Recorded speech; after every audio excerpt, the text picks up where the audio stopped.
Well, uh, hello, my name is Dustin Seaton. I'm with the Washington County Democrats. Tonight we're doing an informational Q&A about absentee voting for this year's general November 3rd election. We're exactly 13 weeks from today, or 90 days until the next election. So we're really excited for the information that we have before us, and we have two panelists that are here to specifically address questions that you may have regarding the November 3rd general election, especially in regards to absentee ballots.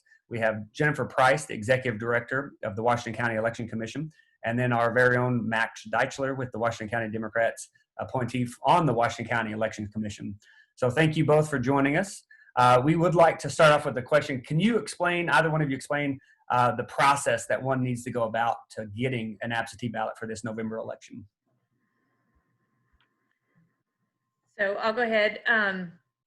So the most important step for voters to realize is they actually have to fill out an application to make that request for an absentee ballot. That's the biggest difference between the state of Arkansas and a lot of other states that do the mail-in voting, is that the voter must fill out the application, submit that to the county clerk's office in order for them to receive an absentee ballot. So that would be step one. You can get that application either by calling the clerk's office. They will mail one to you. You can print it off of the website. You can download it. And you can either email that, fax it, or mail it back to the county clerk's office. What specifically do voters need to apply for the absentee ballot? So the voter has to obviously be registered to vote in whichever county they're applying for an absentee ballot. So you would need to make sure that you are registered to vote, and you can always look up your voter registration information by going to VoterView. But other than that, just simply filling out the application, you will need to include which election that you are requesting an absentee ballot for. So for this general election, you would select the general election, and it will also say nonpartisan runoff and general election runoff. Then you would put the address that you're registered to vote at in Washington County, along with your name and your birthday.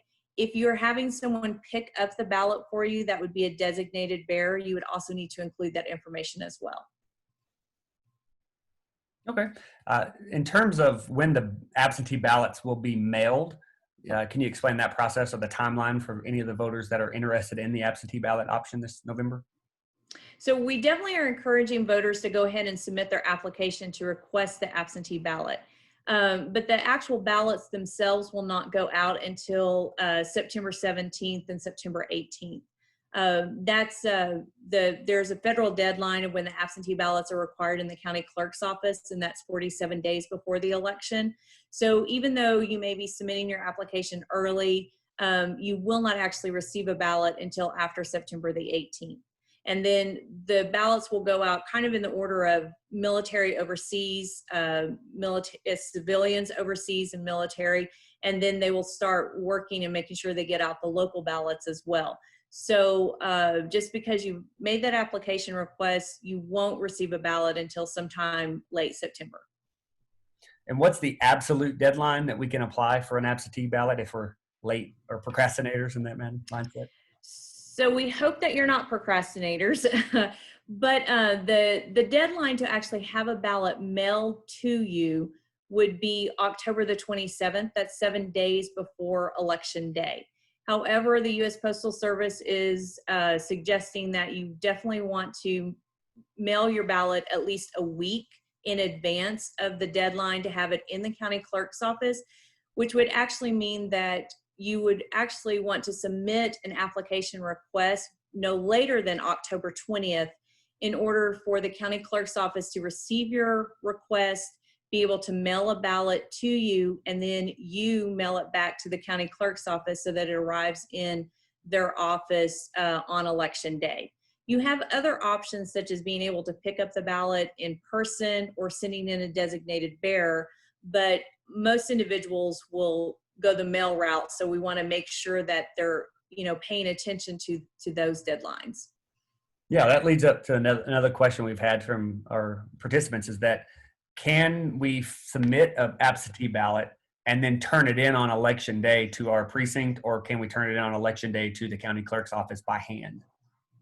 So, so that's kind of a two-part question. So, no, you cannot return your absentee ballot at the polls on election day. So our poll workers are actually trained to not receive an absentee ballot at the polling locations. So if you had to go to the polls to cast a ballot, let's say you forgot to mail it in on time, and so you know that it won't be received in the county clerk's office, so you take a chance and you go to the polling location and you take that absentee ballot with you.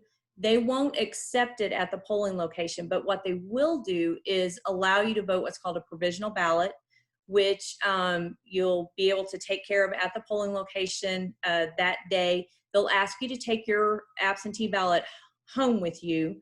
And then as long as we don't receive that original absentee ballot that you requested, your provisional ballot will count. Now, returning it to the county clerk's office. So you can return your absentee ballot to the county clerk's office the day before the election in person.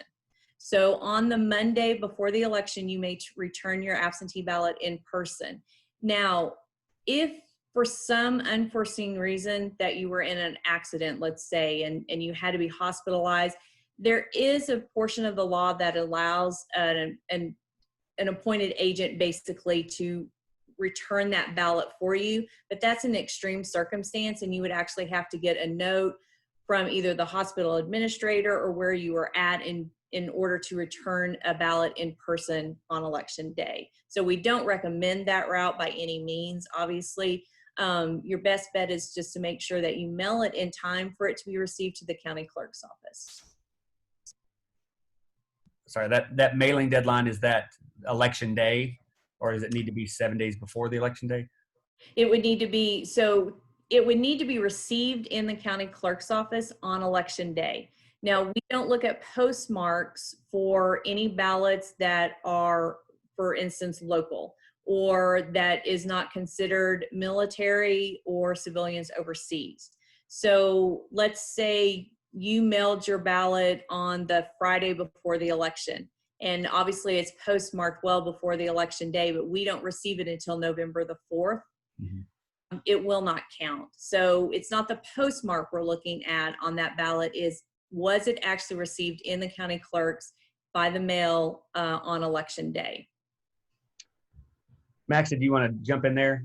Sure, Dustin. I think the takeaway is just to get your absentee ballot application submitted as soon as possible. And then whenever you get your absentee ballot, I mean, take a couple days and think about your decisions, but I'd say be thinking about them right now and get that thing filled out and turned back in as soon as possible. It's important to talk about the deadlines and be aware of them, but it makes me nervous because I don't want to be talking about the deadlines. I want folks to get stuff in way ahead of the deadlines. So I think that's the takeaway. Get this stuff done way earlier than you think you need to. Submit your ballot application for an absentee ballot now, and then as soon as you get it, fill it out and get it back in.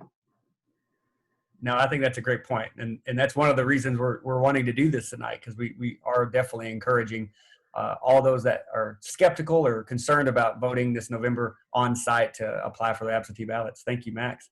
Along those same lines, one of the questions we just got in the chat were provisional, or we talked about provisional ballots if they're received the day of the election, but if they're received before, so say we submitted our application today, we got our ballot September 17th, 18th, or whenever they're mailed out, and we mailed them in, are they still considered a provisional ballot, or are they considered an early voting ballot?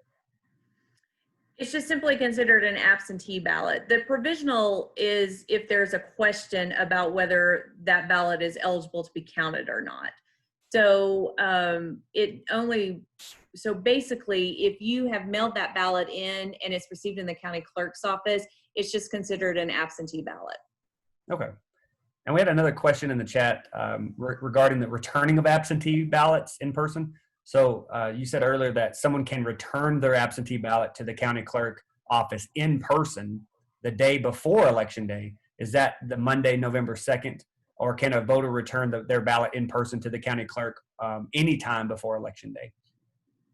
They can return it anytime before Election Day. So the deadline to return it in person would be the Monday before the election. So certainly you can return it, you know, as soon as you fill it out and you feel like you want to drop it off at the clerk's office, but you would need to go into the clerk's office and return it there at the clerk's office.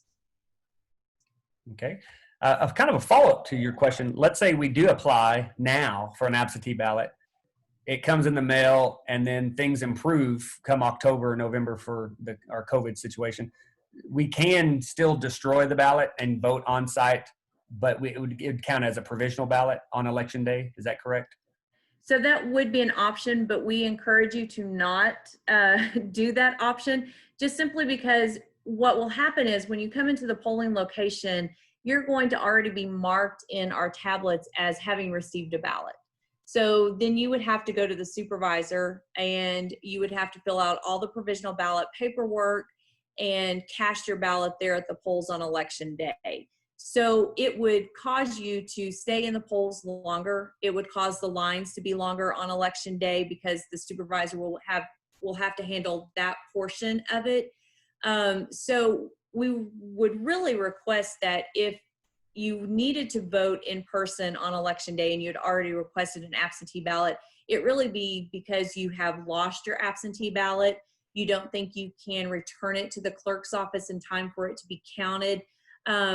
Any one of those reasons, not just simply for changing your mind. Obviously, you have the option to do that, but we are encouraging voters, if you go ahead and request that ballot, go ahead and stick with voting the absentee ballot. Okay. Another question in the chat popped up. If you are returning your absentee ballot in person, do you need to bring your ID and sign with you?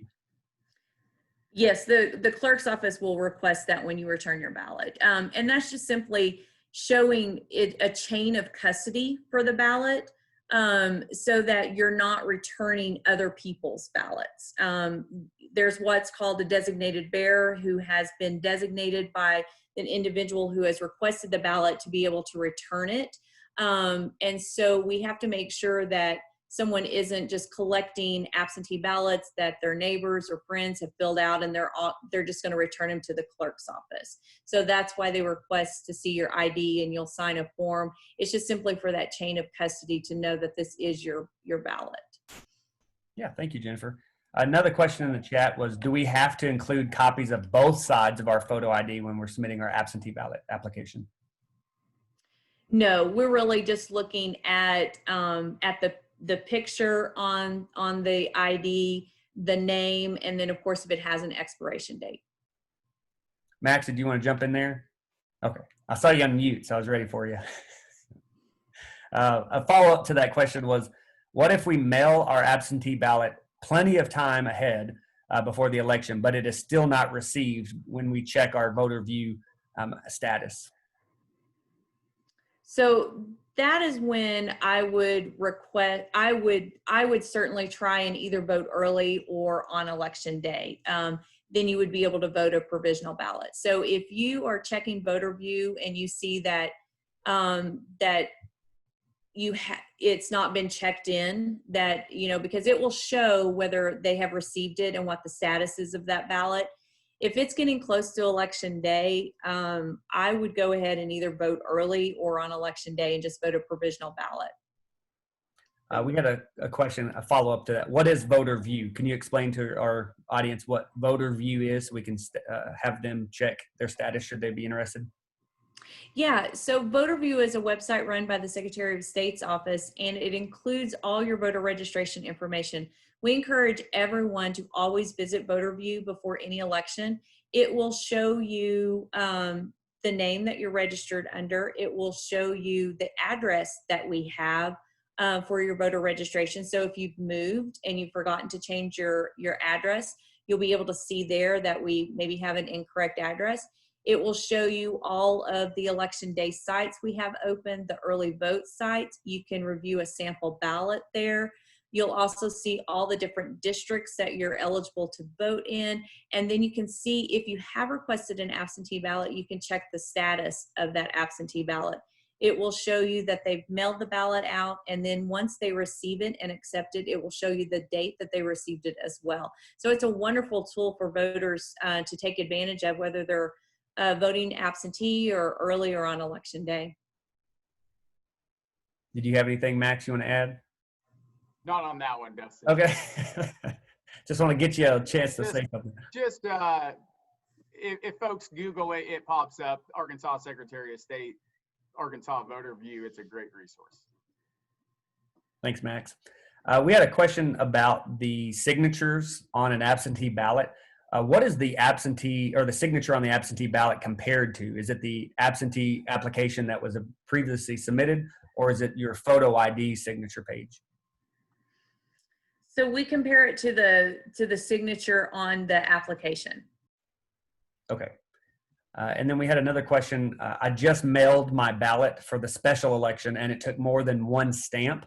Could you possibly weigh the November 3rd sample ballot plus other paperwork needed plus copy of photo ID?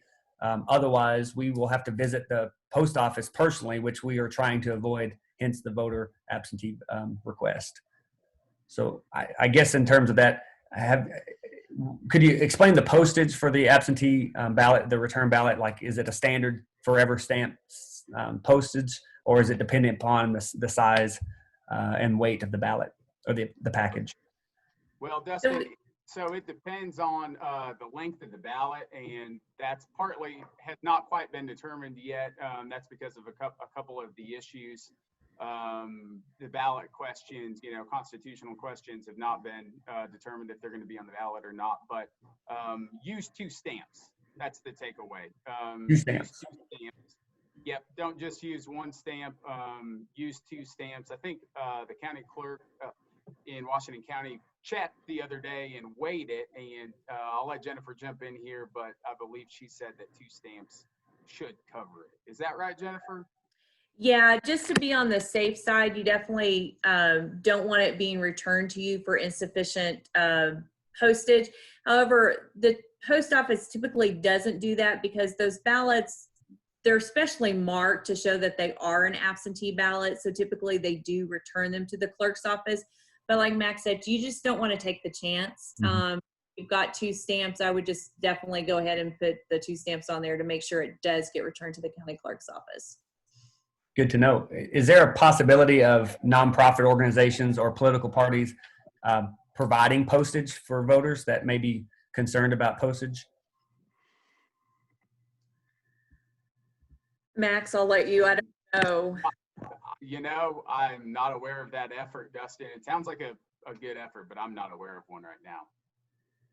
Okay. We did have another question, and I think this is probably one of the biggest concerns we've had or we've heard from potential voters for the November election is, will my absentee ballot be counted? So the question kind of follow in the chat was, are absentee ballots ever not counted? So every ballot that's eligible to be counted, no matter if it changes the outcome of the election, we always include that in the final results.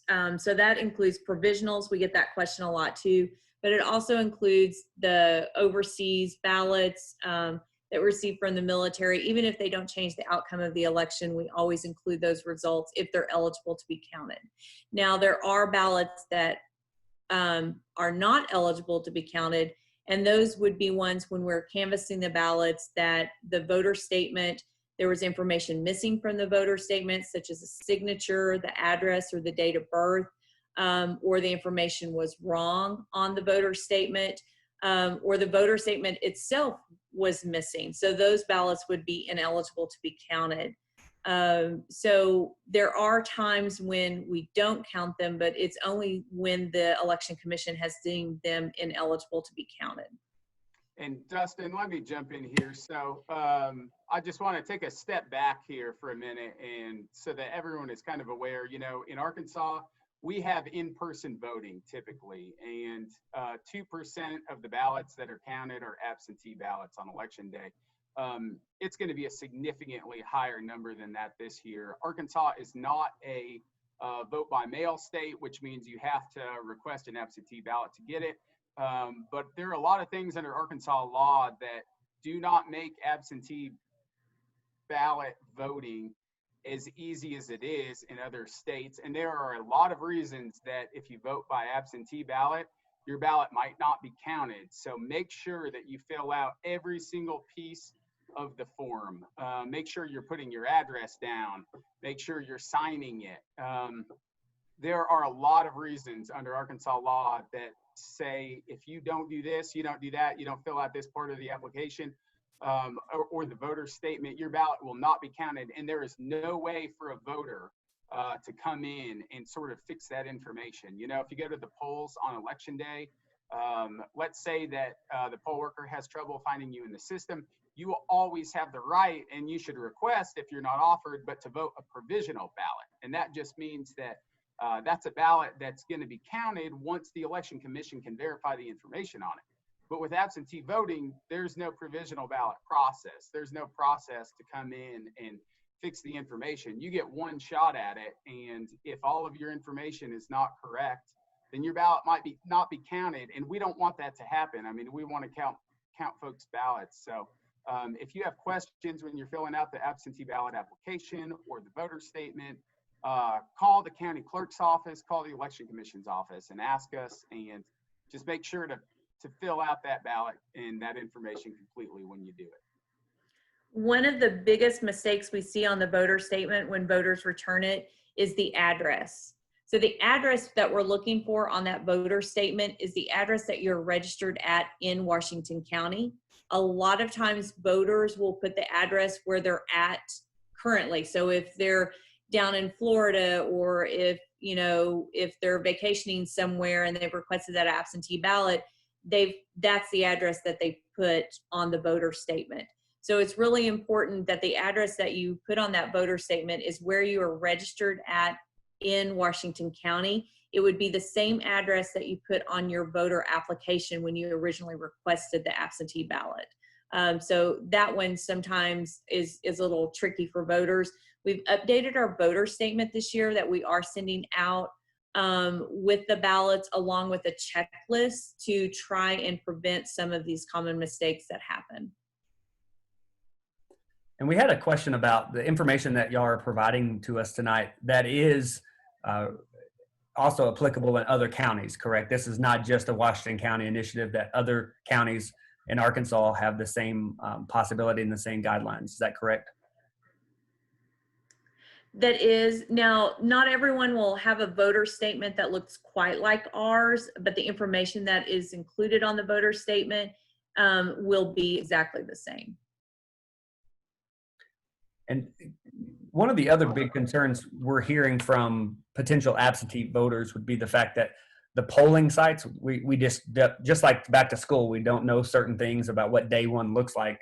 I know a lot of voters are hesitant to do an absentee ballot application until they know more about what election day or early voting options will look like. So in the chat, we've been getting a lot of questions about, given the governor's order to wear masks, are polling workers and voters required to wear masks when they go vote on election day or even in the early voting period? Justin, they are not required to wear masks, and the governor's statewide mask mandate specifically exempted voters and poll workers from having to wear masks. As the Washington County Election Commission, I'm not sure I don't think we have the legal authority to require voters to wear masks, but I did make a motion for our upcoming August special election in Tawnytown at a meeting probably 2 months ago to require poll workers to wear masks in our polling locations, and my motion did not get a second from either of the other two commissioners on the Washington County Election Commission. So I believe poll workers should wear masks and be required to wear masks, but I don't think you can expect that, and that is not going to be the case when you go to vote on election day. No, that's really good. Thank you, Max, because I know I'm diabetic and I'm worried about getting out in the public, especially going to Walmart. And whenever I see someone without a mask, that's a concern for me. So knowing that on election day, polling workers and or voters are not going to be required to wear masks is definitely good information to know ahead of time. Thank you for that. Sure, and let me go ahead and say on that point, Dustin, that doesn't mean that we're not doing anything. The Washington County Election Commission is providing masks to poll workers. So every poll worker is going to be provided a mask. Whether they choose to wear it or not is up to them. We have ordered plexiglass shields. So when you go to the check-in station where you check in, where a poll worker checks you in at the tablet, there will be a plexiglass shield there. And we're also giving out, spoiler alert here, you're not going to get an I voted sticker this November. No. But instead, you're going to get a stylus like this. It does say I voted on it. But every single voter is going to get a stylus like this, and they are going to be able to use that to vote on the touch screen where you vote typically with your finger. We will have hand sanitizer at the end by the checkout door. So we're taking procedures, and I'll say Jennifer has done an excellent job trying to think through the process at the polling location to try to limit contact and to try to take as many safety precautions as we can, other than requiring poll workers and voters to wear masks, social distancing, that sort of thing. Please visit our website, and Dustin, you may have a link that you will send out at some point, but it outlines on the Washington County Election Commission website some of the steps we're taking, so you do have an expectation of what to expect at a polling location on election day and early voting. Yeah, thank you, Max. I know that's kind of along the lines of some of the questions we're getting in the chat and on Facebook, is that will there be, or is the Washington County Election Committee planning on a poll worker shortage due to the COVID-19, since a lot of our poll workers historically have been an older audience, more at high risk for COVID-19? Is there a plan in place should they have a shortage, and would that potentially mean some sites might close down should there be a shortage? So we do know we've had several poll workers who have commented that they don't feel comfortable working. And so we are definitely looking for poll workers. And so anyone who is interested in being a poll worker, we definitely want them to sign up because the lack of poll workers would mean that some polling locations we wouldn't be able to keep open just because we wouldn't have the staff for it. If someone wanted to be a poll worker that is watching us on Facebook or with us live on Zoom, where can they go to apply to be a poll worker? If they go to our website, which is the www.votewashcode.com, there is a link on how to become a poll worker where they can submit an application and fill it out online, or they can email or call our office and we'll walk them through how to sign up to be a poll worker. And do poll workers get paid? I know that's been a question we've been asked before. So yes, poll workers get paid. They get paid for any training that they attend. And so it's $11.30 an hour. And so they definitely do get something for showing up to work the polls. We'd heard some other counties have put into other safety precaution measures, and I know Max talked about a little bit more. In the event that there is a large number of turnout in election day, I know standing in line, wearing masks, not wearing masks is a concern. Are there any other safety precautions that y'all are putting in place this November that voters should be aware of? So we're definitely looking at the social distancing aspect, making sure that when the voters are waiting in line, that it's at the 6-foot intervals in the polling location. We will make sure the voting equipment itself is at the 6-foot distance mark between all of the voting equipment. We'll be cleaning the voting equipment after the voters come through and cast their ballot. And we're wanting to, keep as much separation between the poll workers and the voters at the polling location. So the stylus is one thing we've done. We've also reworked the instructions on the express votes, so that the voter would be able to go to the express vote themselves and cast their ballot. Of course, we're there to answer any questions that we have, but we're really working on limiting that close contact between the the poll workers and the voters. And one thing voters can do for our poll workers before they go to the polls on election day is to visit Voter View. You know, the biggest reason a vote, or the main reason voters have to wait in line longer or spend more time at the polls is because their address has not been updated. If they would just take that simple step and go to Voter View and make sure that their address is correct, then it will be a simple process to get in and out of the polls. But every time we have to change an address or send that voter over to the supervisor for an address changes, that keeps our lines longer. So just taking the time to go to Voter View, make sure that your address is correct, reviewing the sample ballots will help us keep our lines, moving smoothly on election day. Yeah, thank you for that. If someone was interested in being a polling worker, can they pick the days that they want to work, or is it they have to work certain days when they get hired? So obviously the general election day would be the day that we definitely would need them, but there is also a need for voters during early vote as well.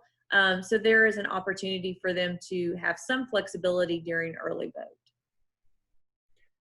Is there a plan in place should a polling worker or a voter be exposed to COVID and expose a precinct, especially early voting site? Is there a plan in place to have an alternate site should that site be forced to close for 24 to 48 hours?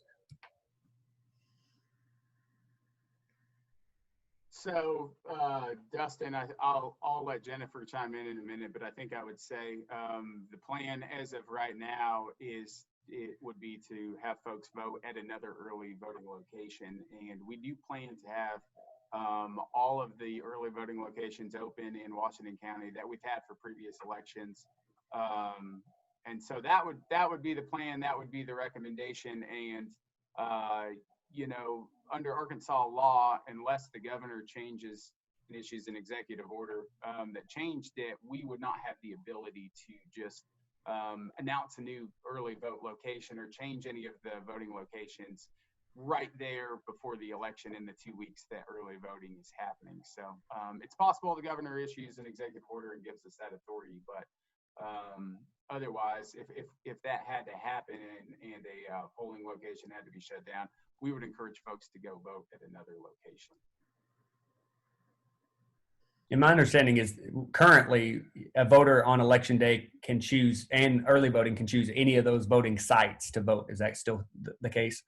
That is correct. And Washington County was one of the first counties in the state of Arkansas to switch to allow voters to do that. So if you remember back in the day, you used to have to vote at your local polling location, and now in Washington County, you can vote at any of the polling locations around the county. And I believe we had 49 last time around.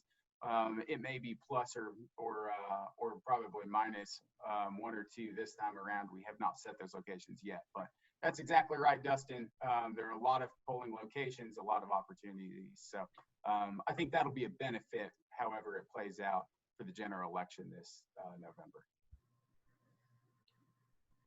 And definitely our goal is to keep as many locations open as possible so that the voters have the opportunity during early vote and on election day to cast their ballot if that's the way they choose to vote. Some more questions came in the chat. One specifically, how often are registered voters' names purged for not previously voting? So that process actually takes a long time.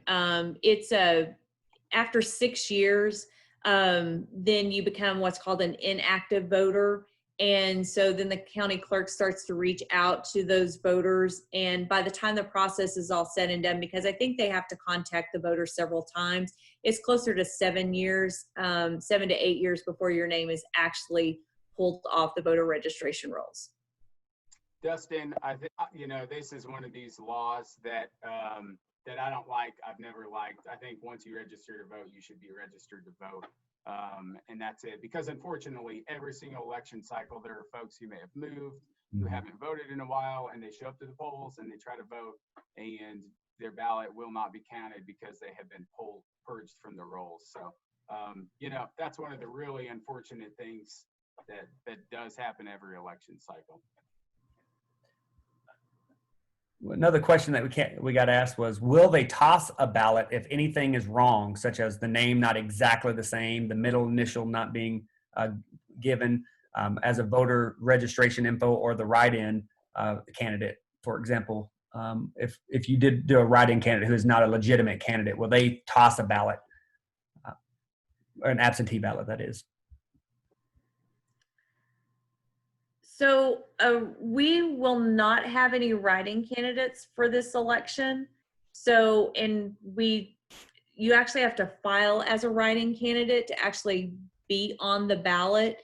So for this election, that won't be an option when the voter goes in to cast their ballot, or even on the traditional paper ballots, there won't be a line for a voter to have that write-in candidate name.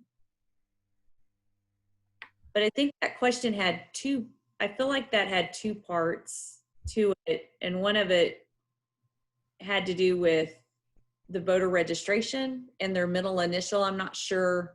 It looked like they were asking if you have, like, my middle name is E, if I don't write E on my ballot or my application, will it not be counted when I submit it? Based because it's not necessarily matching with what I had registered as a voter. No, we simply just look at the first and the last name is what we're looking at.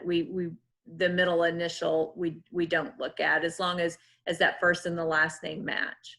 Okay.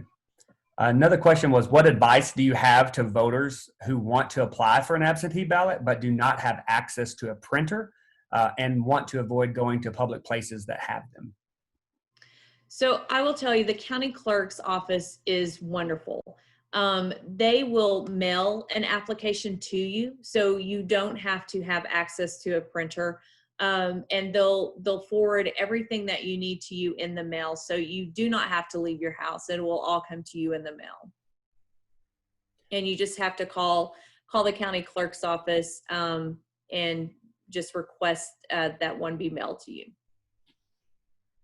Another question in the chat was, can you change your own address on Voter View? You cannot, no. But as long as your address is within Washington County, you can call the county clerk's office, and the county clerk's office can take care of it over the phone for you.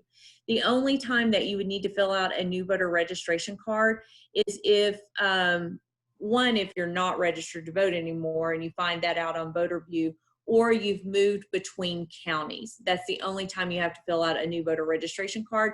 But a simple address change within the county just takes a phone call to the county clerk's office. Okay. Will there be sheriff deputies to make sure their ballots are transported to the courthouse?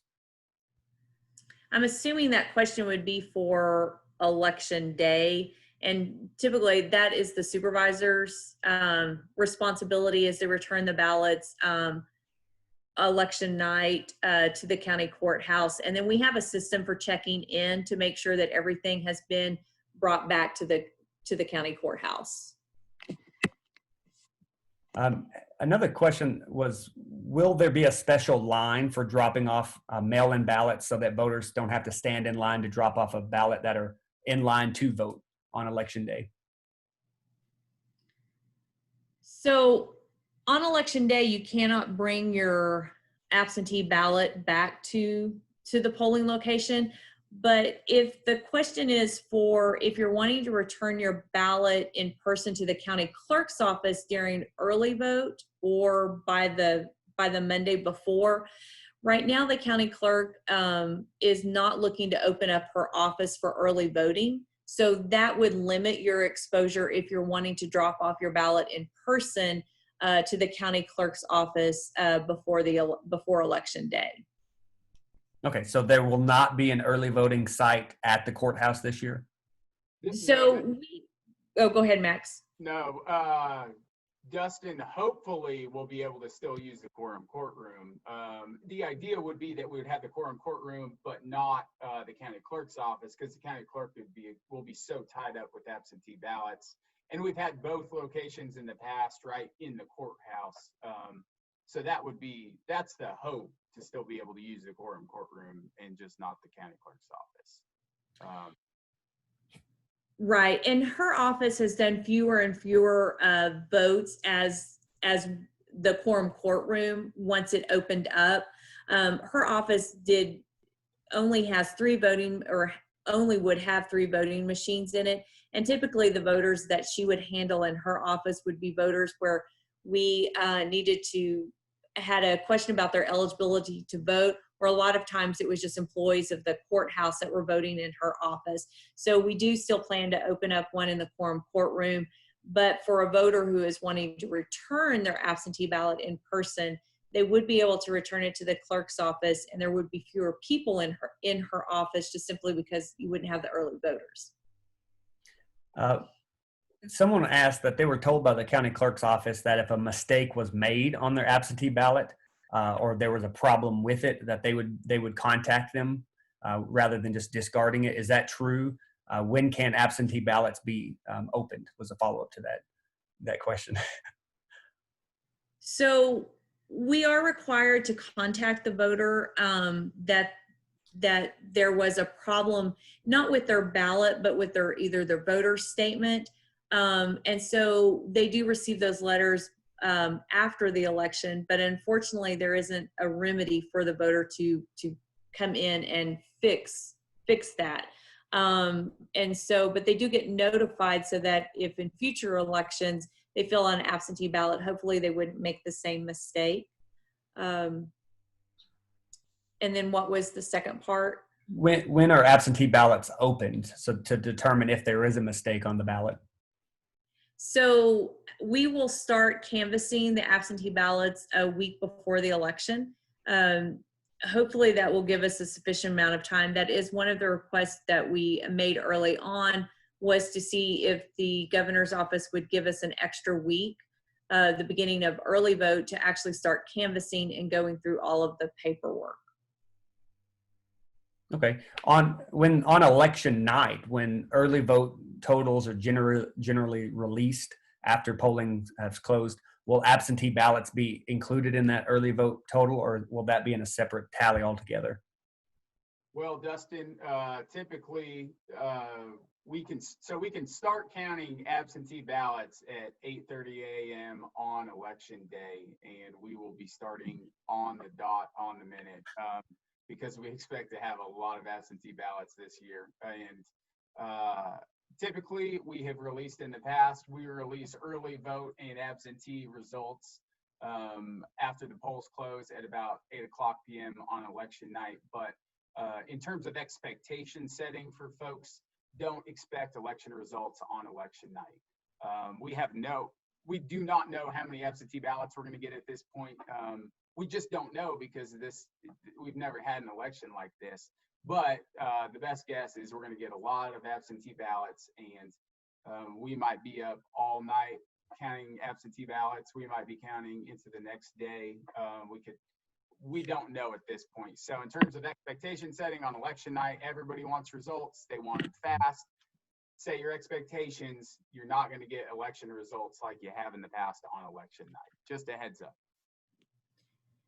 And when we do count the absentee ballots, we actually, in the past, we've released early and absentee numbers together, just simply because there's just a small number of absentee ballots.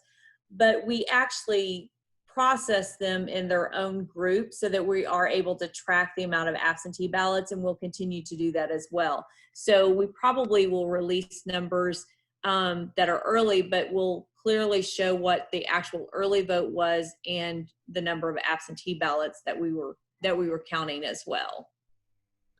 We had a couple follow-up questions. One being voters that don't have access to a printer to make a copy of their ID, not necessarily for the printing of the absentee ballot.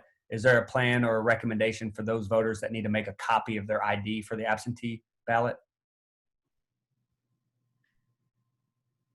So there actually is a way for a voter to be able to cast an absentee ballot if they are unable to provide a approved photo ID. And there is a separate statement on the voter statement, just like what would happen at the polls when a voter goes in to vote and they're unable to show ID. They would sign this separate statement, this affirmation, basically stating that they are registered to vote, they are who they say they are. And as long as they sign that statement, if they were unable to return a copy of their approved photo ID, then the ballots would be returned to the election commission to review as provisional, but they should count. Another question we had is, could you explain how the absentee ballots are actually counted, for example, by one person and then verified by another? Or does anyone even verify the absentee ballots are part of the process? So the absentee canvassers actually will work in teams of two, so that they're comparing, they compare the voter statement and the original application and go through that process. And so there is a verification definitely of the absentee process. And we will actually be able to, our plan is to live stream the absentee balloting canvassing, so that anyone who wants to view it will be able to do that. Of course, poll watchers would be able to come and review and watch the absentee ballot process.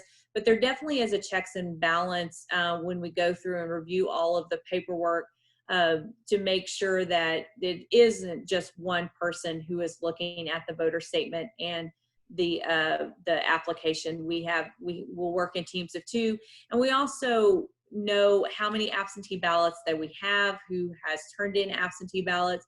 And so we definitely will treat this as exactly as we do election night, with our checks and balances to make sure that everything is accounted for and reviewed, and we have more than one set of eyes on it. So the follow-up to that was, when they count the ballots, though, say for a JP candidate, how does that vote get transferred from the ballot to wherever it goes? So it is basically the ballot is like a Scantron. We will read it into a machine.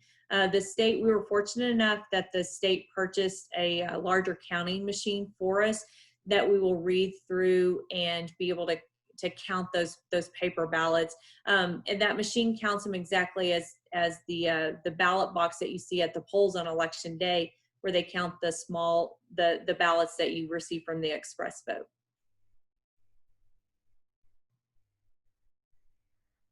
Sorry. Is there a possibility that the county clerk's office could run out of absentee ballots if there's a large number of requests for them? So we ordered, the election commission, we ordered a couple months ago at a meeting. Jennifer, was it for a 40% or a 45% turnout by absentee voting? It was for a 40%.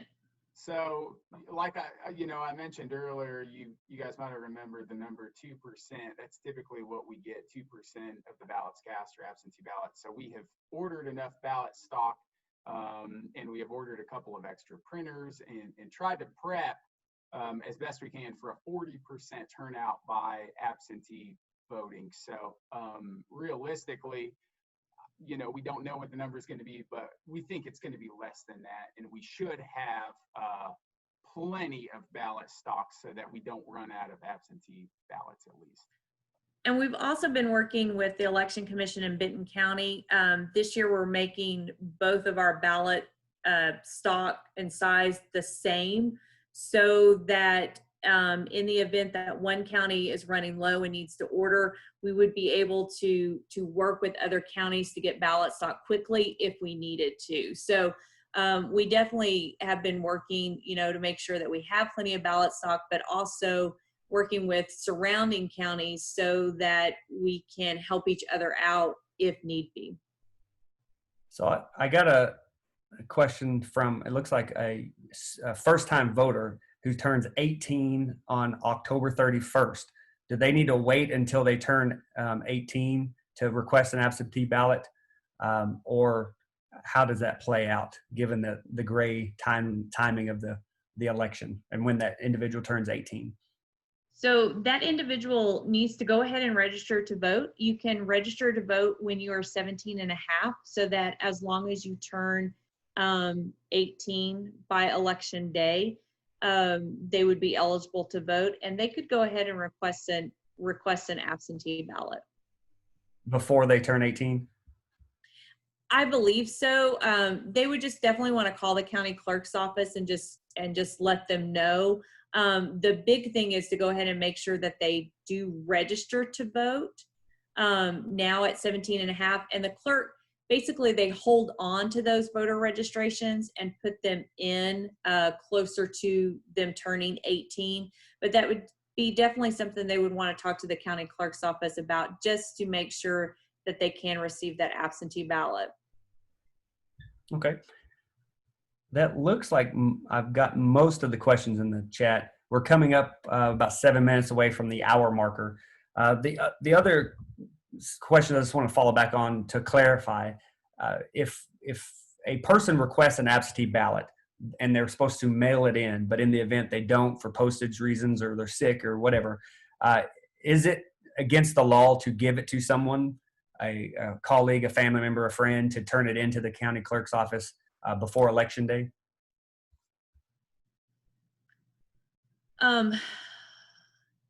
They would, there is what's called a designated bearer, which means that that person can turn the ballot in for the voter. They would need to put that information on their voter statement that they include with the ballot to be able to turn that ballot in. I think, Dustin, they would want to call the county clerk's office at that point and tell them the situation and just make sure that they, cross the T's and dotted the I's. Right. That ballot could be counted. Don't just give it to somebody and have them run it up to the county clerk's office. Give them a call and just make sure you go through the process, because it is a process specified by law, and that's the deal with absentee ballots. The law really specifies which ballots can be counted, which ballots can't be counted. So there is not a whole lot of flexibility if folks make a mistake in filling out some of the forms or in the process. And that voter statement that they receive with their ballot has a place for a designated bearer. So that's the part that designated bearer would need to fill out and sign. And then when the designated bearer gets to the clerk's office, there's a form for the designated bearer to sign as well. It's also important to note too that they can only return up to 2 ballots. So for instance, you couldn't go and collect a large number of ballots from your friends and say, hey, listen, I can return all of these to the clerk's office for you. They would not be able to do that. There is a limit on the number of ballots a designated bearer can actually return, and that's 2.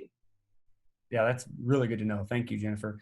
I guess maybe a good closing question would just be, given the fact that for many voters this November, this may be the first time they do absentee ballots. Can you kind of go over with us what are the most common mistakes made on absentee ballots that y'all have seen in past elections? The most common one is the address, that they put the address where they're at and not the address of where they're registered to vote at in Washington County. That's the most common mistake we see. Or they fail to sign the voter statement, or they fail to include the voter statement at all with their ballot. Those are the 3 most common mistakes we see for voter statements. That means we would not be able to count those ballots. And the signature is another one that was kind of asked earlier. Anymore, about the only time I sign anything is before all of this, when you would use a credit card to pay for something, and you sign the deal and you just kind of scribble your name. I just scribble my name most of the time, right? But when you're voting an absentee ballot and you're filling out the voter statement and the absentee ballot application, someone's actually going to look at that signature, and they're going to try to compare signatures on a couple of the documents, and there's going to be a poll worker an absentee ballot question canvasser who's going to be asking the question, is this the same signature? Now, when that comes before the commission, if there's a question about it, my position is I'm not a handwriting expert. I would rather count a ballot than not count a ballot. If the signatures could be the same signatures, that's good enough for me. But we're going to have a lot of ballots. We're going to have a lot of folks looking at this under Arkansas law. Signatures are supposed to be the same. So make sure you kind of sign the signature like a signature. And I'm going to put in one more plug here for poll workers. Absentee ballot canvassers are poll workers. So if you'd like to be a part of that process, votewashco.com, register, sign up to be a poll worker. You get paid. You're helping democracy. You're helping the election process. You're going to learn some of these laws. It's a great opportunity to be involved. So please do that if you have any interest at all. Thanks, Max. Jennifer, do you have any closing words or final statement? I just want to reiterate what Max said about the signatures too. A lot of times, sometimes people think if they have power of attorney, especially, with their parents, that they can sign for their parents on that voter statement. You're better off for that individual to actually just make an X on the application and then make an X on the voter statement, rather than just assuming because you have power of attorney, you can actually sign for that individual. But definitely, always reach out to our office, call our office if you have any questions, send us emails. Just follow the checklist. We've tried to do our very best to make sure that it's as simple as possible for the voters, because we don't want them to make mistakes, because we don't want to not count your ballot. And visit our website. We've got a lot of great information there for the voters to be able to look at. Well, I think on behalf of all of Washington County, and especially the Washington County Democrats, thank you, Jennifer Price, and thank you, Max Deitchler, for very informative information about this important election in November and all the absentee ballots, questions, concerns, and ideas that we've had. Thank you all very much. I hope that we continue this conversation and that things go incredibly smooth this November. But with that said, we're going to say goodnight to everybody, and we'll be posting this information on our Facebook page afterwards. But again, thank you, Jennifer Price, and thank you, Matt Steichler, and thank you, Chairwoman Debbie Winters of the Washington County Democrats. Thank you. Thank you.